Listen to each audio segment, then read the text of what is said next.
That's fine. We're good to go. All right, welcome back, lacrosse archery fans. Dan Bristow again here with Bob Potter. He's design engineer at Boning Archery. How you doing? As you can see behind us here, we got some big arrows, big vanes, big wraps to talk about here with Bob. First off, Bob, Boning Archery. Everybody sees them. Everybody sees blazers, sees the vanes on arrows. How did Boning Archery start? So Boning started over 70 years ago, where Roland Boning, he was a retired chemist and archery enthusiast, and in his small Michigan, he just started kind of playing around with some different chemicals for adhesives for archery, for keeping points and broadheads on wooden shafts. And he was just kind of playing around, and sort of became a popular thing. A lot of people wanted what he was making, and it kind of grew from there into what it is today. We eventually started doing waxes, other type of string care that later became fletchings and then nocks, as well as many other different assorted products for archery and for arrow builders specifically. Yeah. Well, Not a problem. I'm sorry. Just a cameo, no big deal. Since last year's ATA, or since our customers have started building arrows for last year's hunting season, has anything come out new from you guys that we're going to be putting on arrows next fall? Or arrows for the coming year. We've got a few different of the new True Color vanes that we have here. You can also see kind of the jumbo versions behind me. But also, we do have now the Bruin quiver. It's just a new 4-arrow hunting quiver. It can fit everything from your micro diameter shafts to your crossbow bolts. It has different colored liners available to match your bow setups. It also has an adjustable mount for your sight mount. All right, Take Two Facebook Live. Dan Bristow here again. I'm here with Bob Potter, who's design engineer for Boning. First things first, Bob. Big arrows behind us. Arrows all over the place. Without arrows we wouldn't have ATA, right? Vanes is basically what Boning does. Can you tell us a little bit about what Boning does, how you guys started, how the company began, those kind of things? Yeah, so we started over 70 years ago. Same location that we are now in northern Michigan. Roland Boning, he was a chemist from down in Detroit, moved up north, I believe it's Detroit, but just kind of started puttering with good adhesives for putting points on wooden arrows at that time. It was back in 1946. So, and then it ended up being vanes like we still do now, as well as nocks, and everything that you see around us today. It kind of exploded. So yeah, and just like our last booth, guys, you can only see a little chunk of the Boning booth. There's all kinds of stuff. Every blazer color you could imagine in the teen archery season or league season right now. Has anything come out from you guys that guys can start getting excited about when they're making their arrows for the 2018 season? Oh yeah, so since we released, these are a few of the new ones that we have for the upcoming year. We got digital cam, red plaid. We do also have our heat vane now available in American flag. That's been super popular in our blazer vane so far. So now we have that in our new heat vane profile as well. That flannel one, I guess, it kind of fit the part here wearing a flannel shirt. Oh, but yeah, it's everywhere. I guess flannel and beards is, half the people walking around. Pretty much.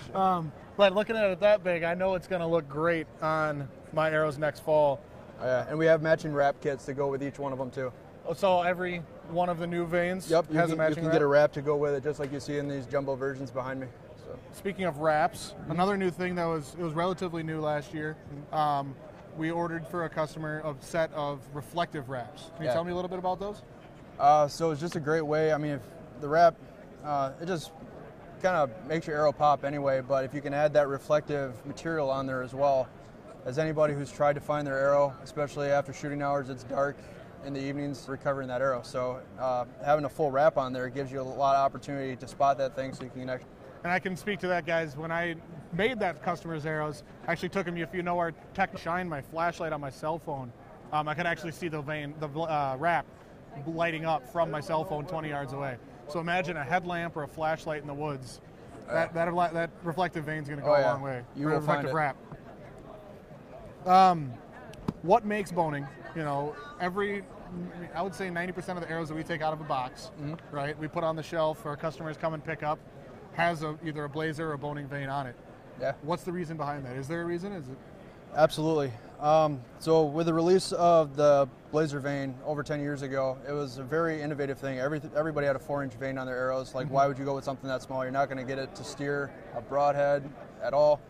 And it proved them wrong. A lot of it is from, you just get the weight savings, the shape arrow with, say, like a 3-degree helical for such a small vane. A lot went into its development, and it has paid off in dividends.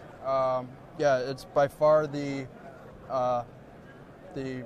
staple, if you will, shape vane in the hunting, as you can tell. But you'll also notice that most arrow manufacturers on their premium arrows, whether they have a cheaper version or not, their premium ones always have Blazer vanes on them. Oh, yeah. Have Blazers on them. Right down to the like the material type, how it bonds to glue. That's where you'll really notice the performance difference, especially because ours will hold up and other ones will deform and fall off. A little bit towards, I guess, the physics side, I guess, if you will. Why do arrows, everybody knows that arrows need vanes on them. I mean, Right. we can bare shaft tune a bow, but why does an arrow have a vane on it? What does that do? So bare shaft tuning, as you know, like that's usually in an enclosed range. You don't have crosswinds, you don't have updrafts or anything like that to deal with. So what vanes do most prevalently, so say you have a perfectly tuned arrow that you have bare shaft tuned, you still need to compensate for, okay, what if now maybe your broadhead has a slight ding in the blade playing off to one side or another. Okay. Also, you can get, by having it spinning, it'll give it somewhat of a stabilizing effect, but it's relatively minor because an arrow is so long and skinny. It's not like a huge gyroscope. So that's actually not as big of a factor as what most people think. Okay. The spin is more from the correction. Okay. And it's more forgiving is the term that a lot of archers use. Vanes. Is there a difference in forgiveness or correcting that nick in the broadhead based on what blade or what vane you're using? Yes and no. So much of it also depends on what arrow shaft spine you're shooting, the length of it, what kind of broadhead you have on it. As you know, you change one thing in archery and it can affect 5 other variables. So if you have a steeper leading edge on one vane, like say even between our heat vane and our Blazer vane, you can notice just that this is a more gradual slope. Even though these were designed to have the exact same flight characteristics, only the heat vane with a lower profile to prevent clearance issues. Even that makes a very slight difference. You can't change anything in archery without making some minute difference. Yeah. It's just how much is enough to notice. How far are you willing to go? Yeah, so like if you were to switch between, say, like these two vanes, Yep. clearly there's a lot going on there that's different in shape. You're going to get some different flight characteristics, but depending on what you're doing. Or orange ones we have. Okay, Everybody knows the Blazer. bet right Yeah, here. that's the guy in the front. All right, What are so the other 3 we got here? so again, the Blazer vane is the most versatile vane out there, but we also know that because it's higher, which is part of what makes it, that's what made it so innovative when we first released it. It's great until you have some of the modern bows, which are starting to get more compact. Some rests are getting more compact. Collisions with that top edge are now potentially an issue. Yep. Which, to avoid that, we want, okay, what is something we can produce that, well, everyone knows they can trust a Blazer vane. We want them to be able to have something from us that'll do the exact same thing that's just not quite as high. Okay. So that's why we came out with the heat vane. In order to achieve that, they had the exact same surface area, and to do that, we made it a 1/2 inch longer. So now it's 2.5 inches. That's 0.41 inches tall instead of over a 1/2 inch like the Blazer. Okay. This here, like this is our X vane material. This is our heat vane material. Well, here you go. These are the same materials as our bolt vane. You can notice how much stiffer it is. Okay. So between all those 3 things together, we're actually able to make a vane that flies like a Blazer, and now you're not going to have the collision issues with tight clearance setups. Okay, so I noticed that the bolt vane and the X vane, which are the exact same profile. Yep, same dies cut both of these out, just different materials. So, Bolt vane is that stiffer material, okay. which, so with today's crossbows now well in excess of 400 feet per second, we're dealing with some serious kinetic energy, some serious speeds. So we made this, we formulated this new stiffer material, so that way every little thing counts at those speeds. If you have the slightest little ripple or waviness, and so we went with a stiffer material, so that way it's a much smoother really fast compound bow, you know, they're over 300 feet per second out of their compound. Would heat be a better choice for them than a blazer? Quite possibly. Yeah. We've discovered in testing that the heat vane is the quietest vane that we sell. Okay. It is the leading edge is just a little bit more gradual. It doesn't, again, being stiffer, it's not going to flutter as much. And yeah, it's just an all-around great vane. Again, the blazer has really proven itself over the years to do the same thing. And yeah, we're just working on the next generation of the ideal hunting vane. Okay, so if we have some customers looking at, or watching the video right now, they're looking to start fletching at home maybe, right? You know, they want to pick their own colors, that kind of stuff. What's a good starting point for them?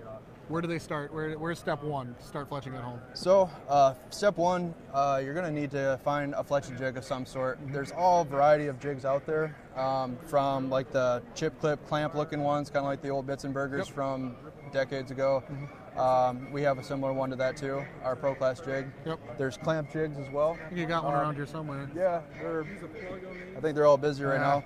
But clamp jigs that are more of a plate that you can apply. The turkeys in the back. Yeah, they're all over the place. But it allows you to apply one vane at a time, and then that goes right up to like our tower jig, which will fletch all three at once. Okay. So each jig has a different level of versatility. Okay, if you're just starting out, maybe you just have this one standard size carbon shaft. Hey, you know what? Almost every jig out there can do a standard carbon shaft. Maybe you want a 1 degree, a 3 degree helical, or what have you. Just kind of knowing where, like, what your jig's capable of before you go out and buy one or buy one online. That's the important thing. Okay. What you want it to do, and if you want to change or maybe tweak your setup in the future, will your jig be able to change with it, or is it kind of only going to do one thing? There's different levels of versatility too. So arrow shaft size, degree of helical, those are the two biggest that you might be bouncing between. Also 3 fletch and 4 fletch. 4 fletch is starting to become a little more popular as well. So 4-blade broadheads, we've seen a lot of. Got a set of arrows and I'm fletching them for them. I ask them, would you like them straight or would you like with the helical? A lot of times guys. I like to think of it as throwing a football versus throwing a paper airplane. Okay. So a football, most of that's that gyroscopic effect that we talked about. Yeah, that applies more with a football because it's wider. An arrow, it's more just having that spin is a form of correction in that forgiveness. Okay. So whereas a paper airplane, nothing's spinning there. It's just gliding along in the direction that you throw it. If you say you have one wing's a little heavier than the other, it lifts off to the side. Yep. Same was like with an archery setup. So you're shooting a fixed blade broadhead.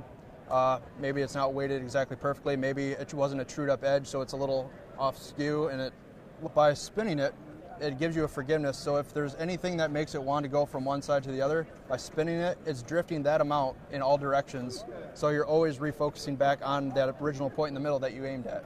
So is that how customers sometimes will see, especially with lighted nocks, they'll see that arrow flight, they'll kind of do like a little tail spin or a loop-de-loop. Is that the arrow correcting itself right away? Yeah, that could be a number of things. Or is that their bow technician not tuning their bow correctly? You know, there's so many things out there you never really know without seeing it in slow-mo or something like that. Yeah, you'll see it a lot of times through that arrow, especially with the lighted knock, or if you watch a slow-mo video on your guys' YouTube channel. And a lot of that could be the spine too, before the arrow to the more stabilized flight, usually further downrange. All right, I guess before we wrap up, I don't know if we have any questions, Miranda, coming in live. Oh, yeah, so every once in a while, especially during the summer, we'll have, I'll be doing fletching an arrow, and after you pull the glue off, we use Bitzenbergers at the shop. Okay. After you pull the clamp off, you see some white residue in between the veins. Okay. And so like in between here, see some white residue. Can you explain that to me? With an instant glue, it is just part of the curing process. That's just a little bit of the glue left over. It isn't always perfectly clear. It kind of has that kind of frosted look to it. Not an unbalanced defect that you want to resolve before it cures. Exactly. Right, but just a slight little bit of that frosting, if you will, along the edges isn't usually a big issue. It might just be from slightly too much glue. Can we can alleviate that with a wrap, pretty much. I mean, I haven't seen it on wraps. Most wraps, the glue, dark carbon fiber shaft. Yeah. That white frosting makes it really pop. So it's like the reflective wraps. Exactly. So it's just going to be more noticeable. Yeah. So I think that's what we've got for boning. I really appreciate your time today, Bob. Good talking to you. One last thing, I guess. off the top of your head, where can our customers find you online? Whether it be Instagram, Facebook, social media, or website? We're on all of those. On all those? We're on all of them. Yep, and boningarchery.com. Yeah, you do. You really And always adding more to them. So awesome. Well, check us out there. thank you very much for your time, Bob. I appreciate it. Facebook fans, we're running over to another booth here, so stay tuned. We've got another video coming up for you this afternoon. Thanks again. All right. Thanks, everybody.